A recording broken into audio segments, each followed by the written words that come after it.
Good evening. As we come to you tonight, cave divers in Thailand are underground and the perilous mission to rescue 12 boys and their football coach is underway.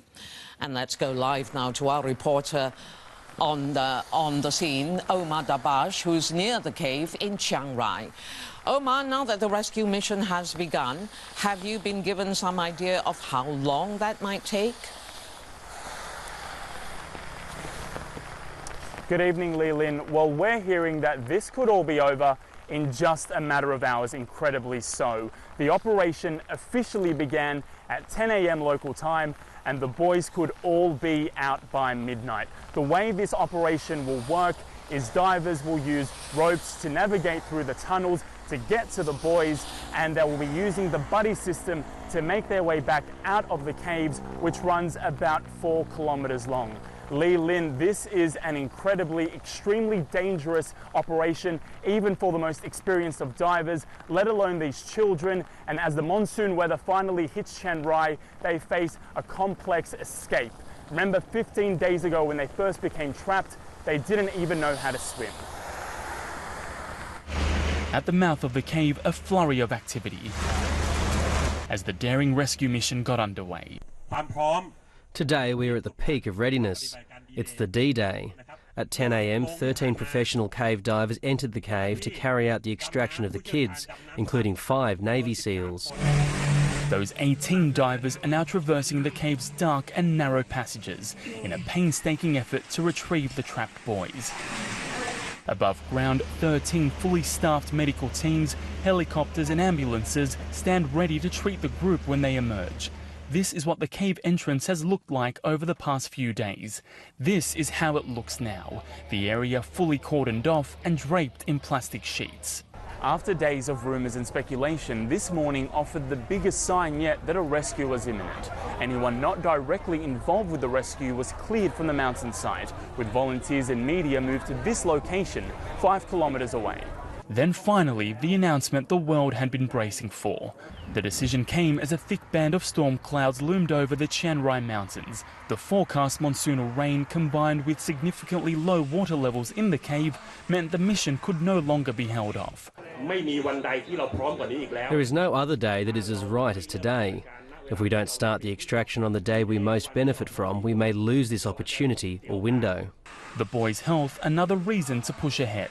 Yesterday, an Australian doctor made the treacherous journey to the group to assess their condition, clearing them for the rescue operation, which he is now part of. Some of the cave's passages are so slim, rescuers must remove their oxygen tanks in order to squeeze through. The gravity of the exercise unlost on everyone involved. The difficulties cannot be understood by people who aren't here. Many of the diving teams who are here to help even said their ability to reach inside is only until the 3rd chamber, and they cannot go beyond that. The world has never seen such a difficult rescue operation. That degree of difficulty weighing heavily on the minds of the boys' parents. Have all the families given their blessing? No. The families they know and they understand. But with oxygen levels inside the cave dangerously low, and with Plan B, drilling into a shaft in the mountaintop, all but ruled out, they were left with little choice.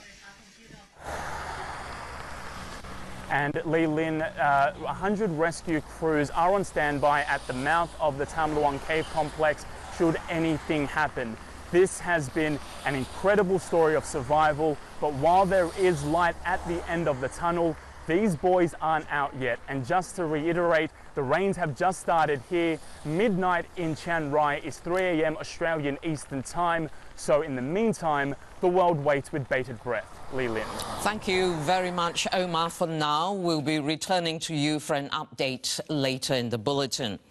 Meanwhile, we return to our top story, the ongoing rescue of 12 boys and their football coach from a flooded Thai cave. Let's go back to our reporter, Omar Dabbagh, who's near the cave site. Omar, what's expected to happen when the boys are evacuated from the cave? Good evening to you again, Lee Lin. If everything goes to plan, and that's what the world is hoping for, the boys will be transferred to a local hospital here in Chiang Rai and hopefully given the all clear. Also, just as importantly, they'll be reunited with their parents. But while the rescue authorities are currently in the cave, we haven't been given any indication yet if contact has been reached. The timeline that they've given us seems to indicate that they should have reached the boys by now, and the first group at the very least should be on their way back through that 4-kilometre stretch in the Tam Luang cave complex. However, while there is light at the end of the tunnel, as I mentioned before, this is a very delicate and dangerous rescue operation, and rescuers, divers inside the cave are not going to rush these boys. They're going to try to give them as much time as possible to navigate their way out and ensure they come out safe and sound. In the meantime, the waiting game continues in Chiang Rai, but stay tuned on SBS World News' website and Facebook for any updates. Lee Lin. Thank you, Omar. And those updates on this developing story will come to you throughout the evening.